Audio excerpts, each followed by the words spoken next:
Let me cut this off. Let me stop playing. You go. Gotta let you go. All right. What's up, lovelies? It is your girl, London Marie, and welcome back to another episode of the Motivational Mama Podcast. Like I just said, I'm your host, London Marie, and it is my job on this podcast and my duty to help women heal and feel as they are going on their healing journeys of healing their inner child. It's a mouthful, but we know what I do here, and if you're new, now you know. So on today's episode, we are going to be talking about turning 30. It's a little bit of a precursor, shall I say. My birthday is not until the end of this, or excuse me, I don't even know when my birthday is. My birthday is not till the middle of December, and I'm only turning 27. But as I am turning 27, I realized that, ooh, girl, that's a little close to 30. Like, real close to 30. But you know what? To be quite honest with you, I'm really excited to turn 30. Like I said, I'm not turning 30 yet, but I'm really excited to just enter that next chapter and to know that I am just a few years shy of that next decade really excites me. So I wrote down, honestly, just a couple of things that I am taking with me into the next year around the sun. There are things and lessons that I have learned over the last, honestly, I'd say 6 years, because I really don't think I became an adult until I was like 21-ish.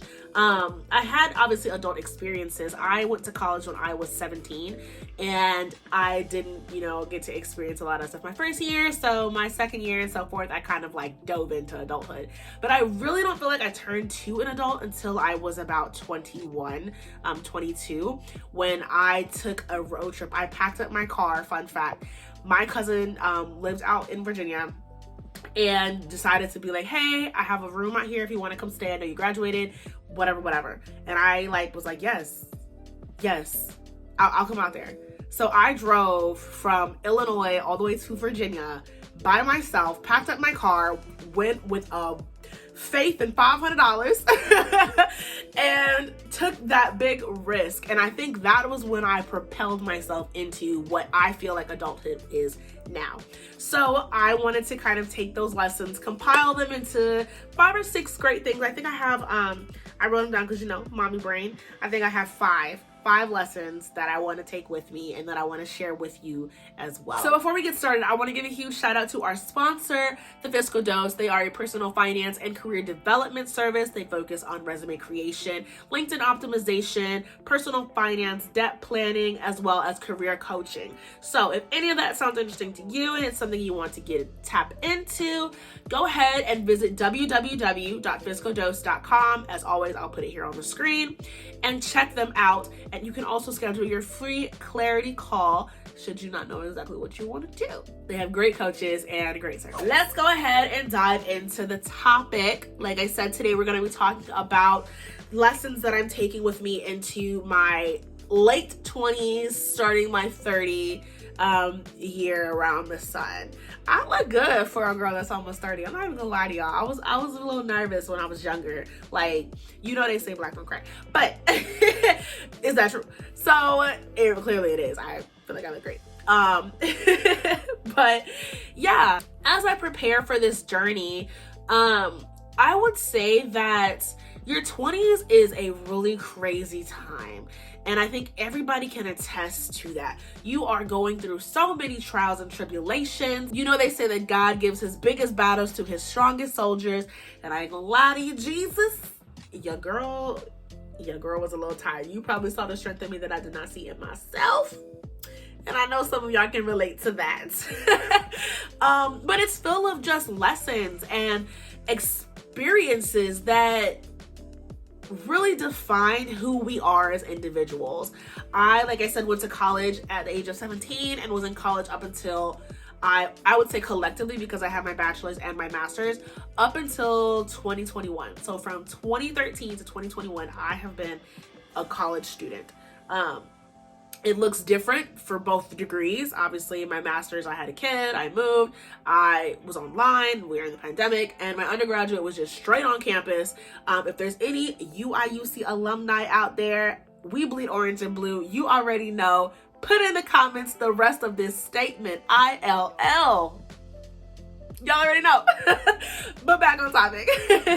So yes, my 20s was just filled with a lot of adventures and a lot of experiences that I think really cultivate and define who I am as an individual right now. And I want to make sure that I say right now, because obviously when that time frame comes where I turn 30, when I turn 40, when those experiences do happen, my life is going to shift. And that's normal. That happens in everybody's lives, because our experiences, our situations, our circumstances, all those things are going to change depending on the trajectory of your life and whatever God has planned for you.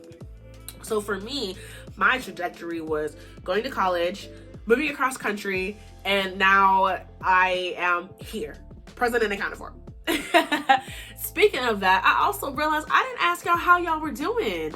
I'm so sorry about that. I was just so excited to just dive into this episode that I completely disregarded that. I am so sorry about that. So how are y'all doing? Sound off in the comments of how y'all are doing right now. And make sure you say it out loud. Y'all know I like y'all to say it out loud because it gives that feeling, it gives that word life. And whether that's good or bad, such as being happy or being sad, whatever it is, it gives you a chance to truly embrace and feel whatever you're feeling. So go ahead and let me know how you're feeling. And yes. So back to what I was saying, because I so rudely forgot to ask that, and I promise I won't do that again. So the lessons that I wrote down, let's go ahead and dive into those. The first one is, if your personal standards are always dictated by what other people think, you will never be satisfied. This is so pivotal to your 20s, because we are constantly bombarded with information about how we're supposed to look, what we're supposed to eat, where we're supposed to go, how we're supposed to live, the relationships we're supposed to have. There's just so much dictation, right? Between social media, between our family, our friends, and just societal standards. There's just so much going on. But I really need you to understand that if you continue to live for other people, you will never be satisfied, because the line is going to continue to move. The line may be here for your mom, it may be here for your spouse, it may be here for your doctor, it may be here for whatever. But if you continue to live for other people, baby girl, you are going to drive yourself insane. Because what I've noticed is that when you live for other people, you don't give yourself the opportunity to experience who you are, because you're so busy putting on this facade, putting on this presentation of what you think other people want to see, when in reality, be you. Put your best self forward, because the people that will surround yourself around you are the people who truly love your authentic self. The second thing is to never trust what you think or say about yourself after 9 or 10 p.m. Oh my goodness. There are so many times when I was younger, and even to this day, some days, where I'm like, I could have did better. Today was not a good day. I did not do great as a mom. I did not do great as a partner. I did not do great as a student. I didn't do great as an employee. In reality, we've all had those thoughts. But typically, when do they come? When we're winding down towards the end of the evening and we really are giving ourselves that time to reflect on the day. So I say, don't trust and believe the things that you say about yourself after that time, because that is the time that you should be winding down and preparing to give yourself grace and gratitude, so that way when you lay your head down on that pillow, you feel good about yourself, what you've accomplished that day, what you've accomplished that week, and that way you are prepared for the next day. Now, I know tomorrow is not promised. I mean, honestly, the next 5 minutes isn't promised. But when you prepare and act as though it is promised, you move differently. You think differently. Because, like I said, at the end of the day, you're like, oh, I didn't do this really well. I could have did it better. Tomorrow, I'm going to do better. So you live as though, you have that opportunity. God is going to wake you up the next day. So don't trust the things that you believe yourself at the end of the day, because 9 times out of 10, they're not true. You did a great job today. You survived. You made it. You accomplished that task. Baby girl, I'm proud of you. I want you to be proud of yourself Tell yourself that. Look in the mirror, write your affirmations, and talk to yourself. Talk positively to and about yourself. The third thing is, if you can't do anything about it, let it go. I had to say it just like that. If you can't do anything about it, let it go. Do not become a victim to the things that you cannot change. Like I said, if you can't do anything about it, don't beat yourself up about it. You know, you can reflect on it and you can be like, you know, it was a situation that happened. But moving forward, focus on the aspect of that you can control. You can't control other people's emotions. You cannot control other people's reactions. You cannot control the weather. You cannot control, you know, the traffic. You can't control those things. So you can't do anything about it. Don't let it eat you alive. Do not become a prisoner to the things that you cannot change. I know if you've seen my other episodes, you've heard me say that before because I believe in it fully and wholeheartedly. Don't become a prisoner to the things you cannot change. So the fourth one is actually one of my favorites that I am taking into my 27th year around the sun. The best part about being authentic is that there's no image to maintain. Just like that. The best thing about being authentic is that there's no image to maintain. You are who you are. You know that phrase, what you see is what you get? When you operate in your fullest self and you operate in your most authentic self, you're not even worried about, you know, the other people around you. You're not worried about what other people are thinking because at the end of the day, who you're presenting is who you are. And if they like it, they like it. If they don't, they don't. That's not your issue. But I need you to know that none of it concerns the truth of your being. So if you are being your true self, be your true self. Be you, boo. Don't let nobody tell you to be otherwise, okay? Because it's just not going to be fun. It literally circles back to the first thing that I said. You know, my brain wrote it down. It circles back to the first thing that I said, that if your standards are always dictated by what other people think, you're always going to fall short. You're always going to fail. So be your most authentic self because you won't worry about those things. And you ultimately won't fall short by your standards.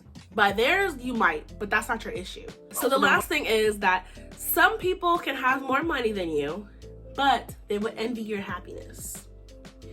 Now, this one is probably one of the most profound lessons that I've learned in my 20s because with social media being in your face, and we are a generation that thrives off instant gratification, you are constantly put in front of the best, the people who are living their best life, the people who are having the greatest times, right? And that's fine. The people who have more money than you, that's fine.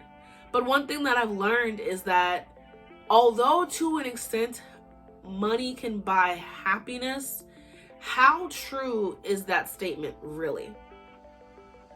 Because we see celebrities that do have all the money and they take their own lives. So one thing that I have realized with that statement is money buys monetary happiness, but it doesn't buy things you can't replace. You can't replace people. You can't replace memories. You can't replace experiences. This trope of people having all the money and still being horrible people, we see it all the time. We see it in movies, the mean girl who is the rich girl, the mean jock who has the dad that's a lawyer. We see it all the time. But we also see that a lot of those people are lonely. A lot of those people don't have inner peace. A lot of those people are struggling in other realms beyond the monetary aspects of their life. So people can have more money than you, but that doesn't mean that they're happier than you, you know? So I don't want you to associate money with happiness. You can associate it with freedom, in a sense of freedom of having more time to do things that you want to do, freedom to have access to education, healthcare, things like that. That should be givens, but you know, we live in that society that it doesn't operate like that. But you can look at it in that sense, as far as the monetary sense. But I want you to disassociate money and happiness and inner peace and inner workings, because 9 times out of 10, those two things do not go hand in hand. And I don't want you to suffer trying to strive for that triple $ of whatever that thing is, and then you're sitting at dinner by yourself. I don't want you to equate that money with happiness. That money with the overall grand scheme of happiness, because it is hard to really correlate those two when you get down to the nitty gritty of things. Some of the most happiest people I have met live a minimalistic lifestyle, some by choice, some by force, but nonetheless, they are still some of the happiest people that I've ever met, legitimately happy. So don't let social media rob you of your blessing because you're greedy. Don't let social media fool you into thinking that you have to have the latest and the greatest of everything, because you don't.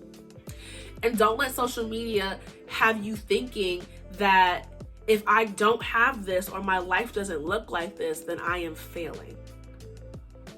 Don't let it think that. Don't allow it to give you that power to think that about you, your life, or yourself. I said that twice. You, yourself. You know what I mean. So don't give it that power. But at this point, I'm kind of just rambling, honestly. But I'll wrap it up by saying that I am very proud of who I am right now. I'm very proud of the lessons that I've learned. I'm very proud of the woman that I'm becoming, the mother that I am, the spouse that I am. I'm very happy about those things in my life, and I'm very proud of myself for those things as I enter, like I said, my 27th year around the sun. Can't believe it's almost here. And I hope that these lessons are something that you can have a new perspective of, or something that you can take with you. I love to drop hidden gems. I love to drop these things out for you all because they've helped me, and I pray that they can help you. So that concludes our episode this week. If you liked what you heard, definitely drop us a note in the comment section below about what are some lessons that you're taking into your next year, or things that you've learned in your 20s. I love to learn. I'll know this. I love to hear your perspectives. So go ahead and put that in the comment section. And don't forget to like and subscribe and follow. Okay? You can follow us on Instagram at Motivational Mama Podcast. As always, I'll put it here on the screen. And you can also find us on Apple Podcasts. We are there, Motivational Mama Podcast. And I look forward to chatting with you all next week. So as always, with love and light, your Motivational Mama.